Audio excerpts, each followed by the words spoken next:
All right. We're going to transition now. I want to talk for just a couple minutes. We've been kind of working through slowly, just looking at marital intimacy in general.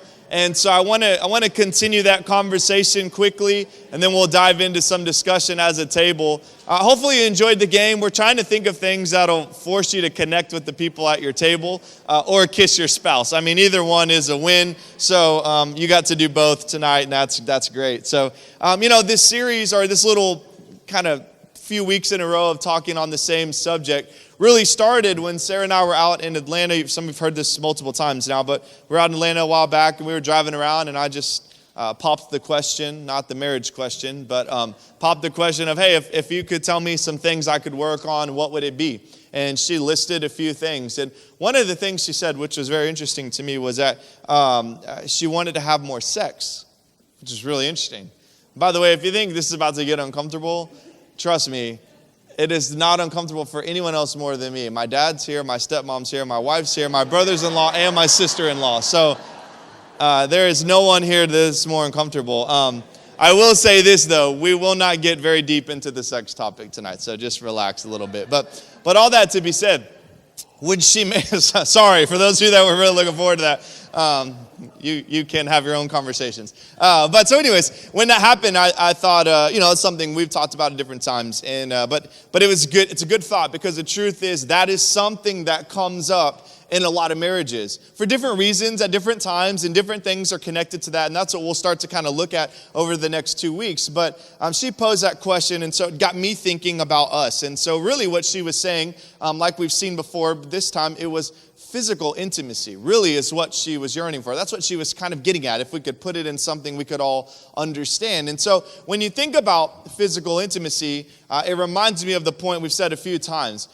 Typically, when someone says marital intimacy, they immediately think of sex. But the truth is, marital intimacy is much deeper than just one thing.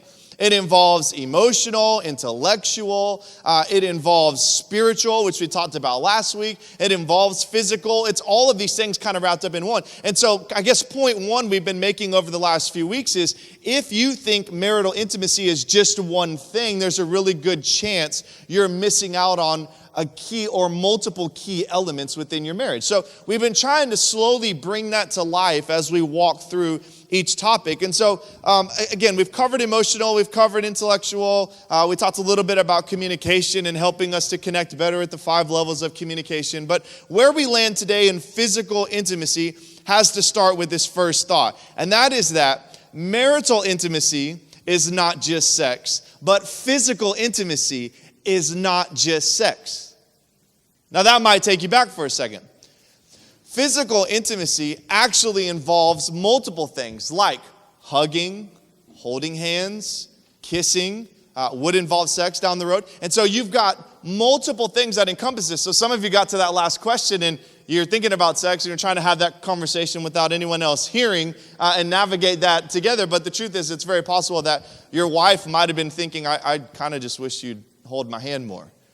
Or I kind of wish we'd cuddle more. That might be another one that would fall into physical intimacy. And so, again, helping to unpack this a little bit helps us to get a grip. Now, before we can go any further, I need to say a few things to those of you here that are engaged or seriously dating. Okay, because we have quite a few of those spread out throughout the room. I don't know if you noticed that. Maybe you've gotten to meet some of them at your tables. And so, y'all know, if you've been in church at all, the single people always sit through married talks, okay? And so for just a few moments, I'm going to ask the married folks to kind of hang with us as I talk to those of you that are engaged or that are seriously dating, because there's a few things that are very, very important that you understand, okay? Here's the first one, all right? God desires for you to stay pure. God desires for you to stay pure. Let me read a passage to you just quickly. It'll be on the screen behind me. 1 Corinthians chapter 6, verse 13 and following. The body is not meant for sexual immorality, but for the Lord, and the Lord for the body. And God raised the Lord and will also raise us up by his power. Verse 15. Do you not know that your bodies are members of Christ? Shall I then take the members of Christ and make them members of a prostitute? No, never. Or do you not know that he who is joined to a prostitute becomes one body with her? For as it is written, the two will become one flesh. But he who is joined to the Lord becomes one spirit with him. Verse 18, so flee from sexual immorality. Every other sin a person commits is outside the body, but the sexually immoral person sins against his own body. Now that's just one passage amongst many throughout the scriptures that God has laid for us. This is Paul particularly speaking, but he has laid for us, for all people in their stage of singleness or engagement. And listen, until you're married, okay, until you say, I do, not till there's a ring on it, because ladies, you get that sooner. But until you say, I do, and start that covenant marriage, you are still considered single. So therefore, these words are for you. Now, these words are strong, and I kind of purposely picked those because I wanted to jerk you a little bit, because I want you to see the intensity of what we're talking about. And for the married folks, in a minute, you're going to connect some dots as to why this is a very important topic, even for later in marriage. Now, singles, engaged, wherever you fall in the middle of that kind of sometimes a mess, depending on how to figure out how to describe yourself, let me say this. Why is this important? Why would God force singles to stay pure? Why does he desire that? Here's why. Ready? Here's number one. 99.9% of all relationships fail because you only marry one person. So if you only marry one person, there's a good if you're sitting next to that person, but there's a good chance that relationship may not work out. And all of us in the room, if you've dated any kind of way, you might say, oh yeah, there's been some that I had before that didn't work out. And so because of this, God says, I want you to stay pure because it is protection and it is honoring your other parts, your brothers and sisters in Christ. Romans 12:10 says this, love one another with brotherly and sisterly affection. Outdo one another in showing honor. So we honor each other. We protect each other. We show love to each other by honoring each other in purity. Now that's just a sidebar. Okay, but it's a very important principle. It would be nice, right, to say, it doesn't matter when you meet your spouse how many people you've dated, but because I know that you are waiting for me, ultimately, when we stand at the altar and say, I do, I know that you waited for me. You honored those people that you were with before, but you also honored me because you waited for me. And so God set these incredible standards. They're very difficult in our culture today. But he set these standards with very good intentions. The second thing I would say to you is restraint now goes a long way to showing restraint later. Married people, think about this. Okay? Being able to restrain yourself in this time is a good indication of the kind of restraint you'll be able to have later on in life. Now, are we talking about from your spouse? No. But we're talking about the temptations of the world. All the married folks in here would be able to tell you that there are temptations. When you get married, it's not like everything's fixed. All right, there are still temptations all around. There are still issues all around. Our culture makes it very common that affairs are just kind of who we are. It's just what happens if you find someone else that's better, younger, or cuter, or all the above. Go with the 2.0. It's okay. It's just life. That's how it works. And that's not real. That's not true. And so restraint when we're starting early on is a great indication of how we'll do with restraint going forward. It's not the only indication, but it is a good one. And the final thing I'd say to you, and this is probably the most important, this is really what God would say to you, is that you're stealing from God's plan for your covenant marriage and ultimately for your covenant night. Your covenant night. So for those of you single and engaged, listen to me. God has made this plan with how he's orchestrated marriage, that on your wedding night would be the night you would reveal yourself to each other for the very first time. That's his plan. That's his goal. It's a beautiful picture. Throughout the scriptures, when there's a covenant, there's always blood connected to the covenant. And did you know that even in marriage, it was intended to be that way? And I won't go through too many details, but I would say to you that the virgins that have sex for the first time, there's typically a little bit of blood. It's all part of this beautiful picture that God has created, orchestrated, that a man and a woman would come together where two would become one.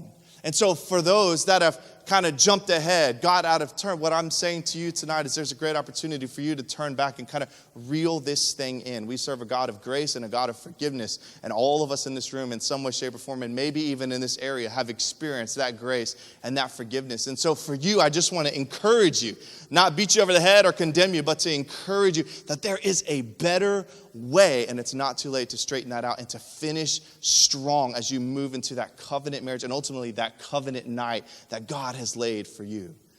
So for singles, all of that was really to say, all of this stuff we'll talk about over the next few minutes is not for you, but it's coming soon. All right? There you go. Some of you are like, why don't you just say that? That would have been way easier. Because it's important. It is. Okay, so let's look at physical intimacy. Let's look at a couple of foundations, and then we'll pick this up next week. Number one, physical intimacy is what? It's not just sex. This is very important. You got to understand this. This is super important. Okay, so what does it involve? Kissing, holding hands, hugging, cuddling, all that. Some of you are like, we hate cuddling. That's great. Everyone's a little different, no problem. But if your spouse loves it and you hate it, you should probably talk about that at question 4 when you're in the car on the way home and no one can hear you, okay? That's important because that's the point of having conversations like that. We want to talk through those things. We want to be on the same page. We want to try to understand each other so we can navigate this together. But before we get too far in, we should know that it's not just sex. So this is always fun to talk about. These are all things, though, given to us by God, okay? This is also why when we're talking about physical intimacy, before we ever get to sex, holding hands, hugging, cuddling, you don't do these things with your coworker, right? I mean, guys, girls, the answer is no, in case you were figuring that out. We have another class for you. I don't know what it means, but it'll start tomorrow or tonight, depending on how long it takes. The reality is those are things that are reserved, right, just for your spouse, right, ladies? I mean, if you came home and he was cuddling with another, you're like, oh, well, just let me know when you're done. No. You are mine and I am yours and this is just ours. Now, we know that hugging is something that's kind of a universal sign, but the difference would be the time period spent in that moment, right? Like a quick little, around the church world, we do the side hug. Y'all ever notice that? So we do like the side hug. I'm not going to train you on that, but side hug's how you do it. So guys, if your wife always looks at you funny when you hug another woman, it's probably because you're not doing the side hug, you're doing the front hug, and you got your own set of problems, and you should fix that tonight, all right, for your own well-being and for your car ride home, okay? But the truth is, these things are given to us by God, and they're meant to be spent together. Because what do? They draw us closer. So let's talk about kissing. I think this is so fun. Kissing is so great. You burn, on average, I think like 10 calories kissing. So over an 8-hour period, you get a workout, okay? I don't know how that works for you. But the truth is, kissing has some really cool things that happen, okay? So it's actually scientific. So God's given us this, right? Kissing is not just some random thing. God gave this to us. Ultimately, it is to lead to the end result, which is to bring a man and a woman together, to arouse them so they might take that next step. We're not going to go there tonight. That'll be for later. But what I'd say is there's a couple things. First, blood flow, right? Have you ever noticed we start kissing, like all of a sudden you just start feeling differently? Well, it's blood flow. Your adrenal glands start pumping out some kind of chemicals that are starting to move a little bit. All of a sudden, there's this sense of attraction. All of a sudden, your heart rate goes up, right? Some of you are like, I cannot wait to try this. Just take notes, babe. This is going to be great, all right? Your heart rate starts to go up. Well, listen, this is all God's plan. God created the science behind this, right? We didn't just come up with some random way to have a way to initiate. No, this was by God's incredible design. So when we talk about physical intimacy, it's important that we understand the depth of it, that it's not just sex, but that also it's got such a great purpose, and we want to be careful not to decline or to remove those things unless for some reason you might agree to do that. So for an example, for Sarah and I, one thing we have always talked about, and I think as we've gotten, the longer we've been married, maybe we're a little bit more lax, but early on we just said, look, when we're at church, because of the leadership roles we held, there wasn't really a huge need for us to be holding hands, always hugging on each other, like, oh, hey, hi, nice to meet you. This is my wife. Nice to meet you. Oh, yeah, isn't she great? We just realized there's some barriers there we might put up so that we could engage people and do ministry, but that is in no reflection of how I see my wife or how she sees me, right? But we've set some boundaries not for our problems, but to help other people while we're doing ministry. So there may be some decided things that might involve why you might not do certain things in certain places, but ultimately this is a gift from God. But this leads to the problem. You ready for this? Here's the problem. Guys and girls see physical intimacy differently. Husbands and wives see it, or maybe we would say weigh it differently. So for a guy, most guys, not all, don't raise your hand if you're the exception, it's okay. Most guys would say, I feel closest to my wife when we're experiencing physical intimacy, particularly sexual intimacy, okay? You don't have to say I'm right. I know I'm right. Studies show me. All right. The ladies would say, again, don't raise your hand if you're the exception, but most ladies would say, I feel closely connected or closest connected to my husband when we're experiencing some form of that emotional intimacy. When we're on a deep level talking, maybe a little bit of cuddling, but when I feel like I'm connecting with his heart, I feel like I'm closest to him. So guess what? Herein lies a challenge, right? Because the husband comes home, right, and wife's thinking, you know what? We're going to cuddle. I want to talk about my day. And he thinks we're going to cuddle. I know where this is going. We got this. Let's go. Right? And so all of a sudden, we start moving down the path, and we have two different ideas of what's about to take place. So we need to understand about each other, number one, that we are wired a little bit differently, what will naturally flow out of us. But also, this is such an important conversation to be talking about so that we can be on the same page, because we do ultimately see it differently. And then finally, physical intimacy is not to be divorced from relationship. It's not to be divorced from relationship. So again, we go back to the coworkers, right? We don't experience physical intimacy with our coworkers or our friends or anybody else. It is reserved for our spouse. It's very important. God says, well, the Bible will tell us that Genesis 2:24, therefore a man shall leave his father and his mother, hold fast to his wife, and they shall become one flesh. It's so clear, right? When two become one, ultimately what's happening is they're ultimately talking about sex. That is the joining of the two souls and the joining of them physically. But culture tells us what?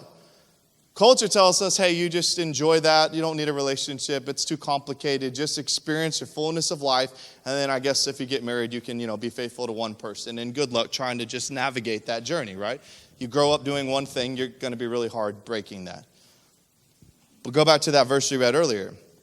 1 Corinthians, do you not know that your bodies are members of Christ? Shall I then take the members of Christ and make them members of a prostitute? Or do you not know that he who is joined to a prostitute becomes one body with her? Let's just pause there. Put aside the prostitute for a minute. Just think about what it just said. When two bodies join together in sexual intimacy, they are becoming one. So by God's design, this would never be removed from relationship, ever. It would never be removed from relationship. That there would always be a connection here. That's what makes it powerful. It's pleasurable in marriage, but it's powerful when it's linked up with relationship, with someone that you walk with, that you care for. Now, why is this important? Why are we talking about this with people that are already married? Here's why. Because I had to ponder why Sarah would be able to make a comment like that to me. Why would she even have to make that comment? Here's what I realized. See, over my life, as I have misused and abused sex throughout my history growing up and through relationships, what I realize is it has done some damage to how I see and view physical intimacy.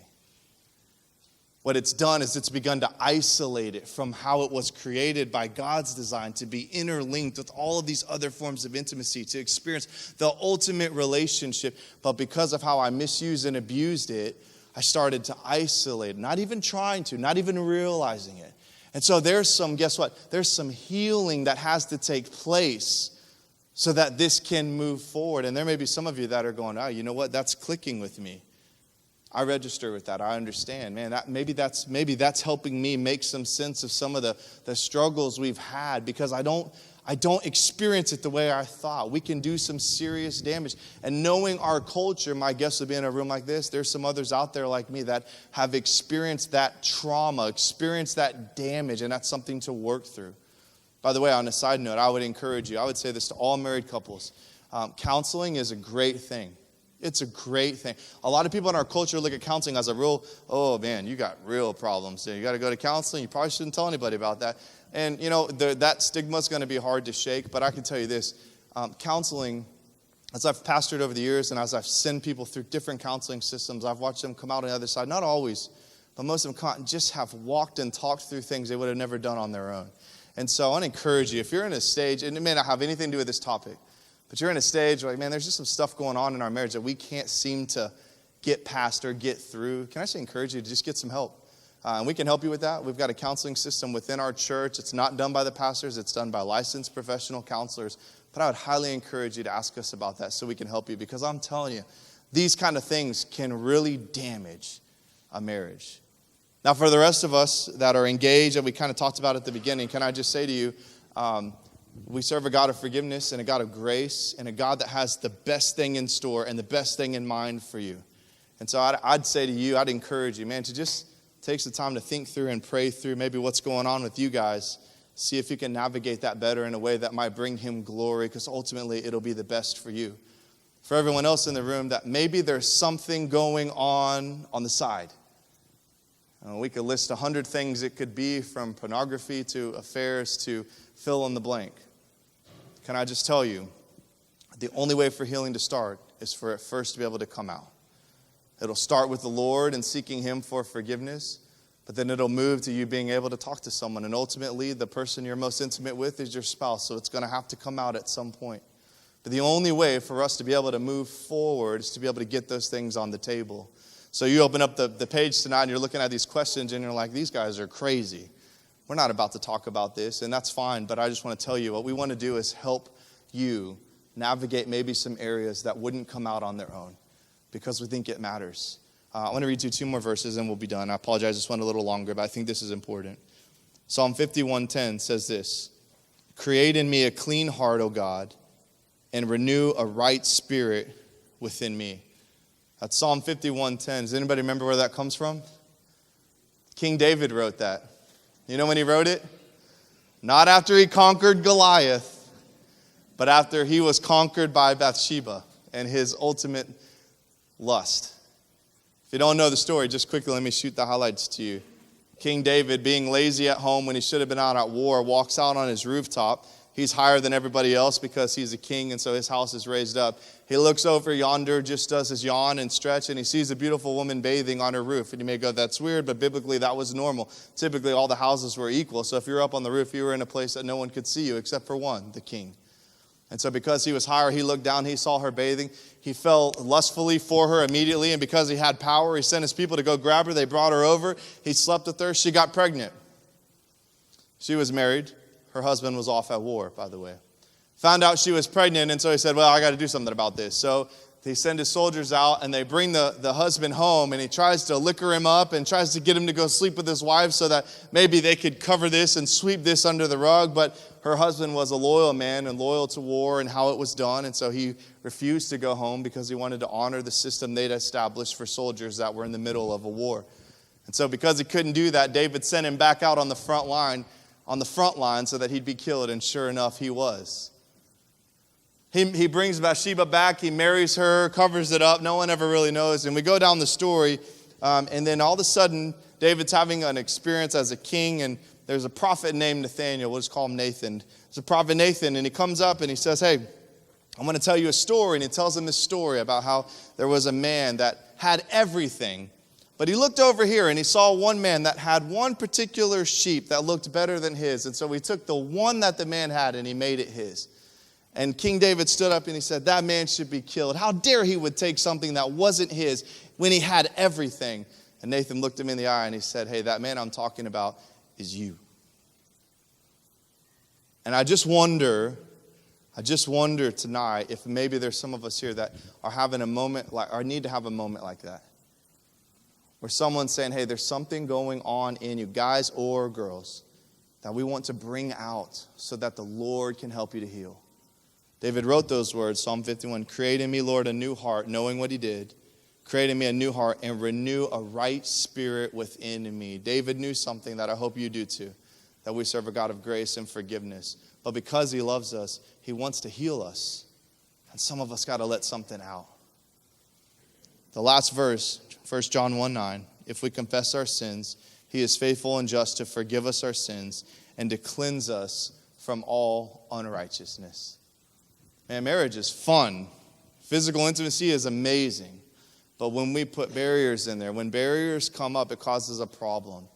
So for us, I have to keep working on that process of healing. It's nothing Sarah did. It's from my past.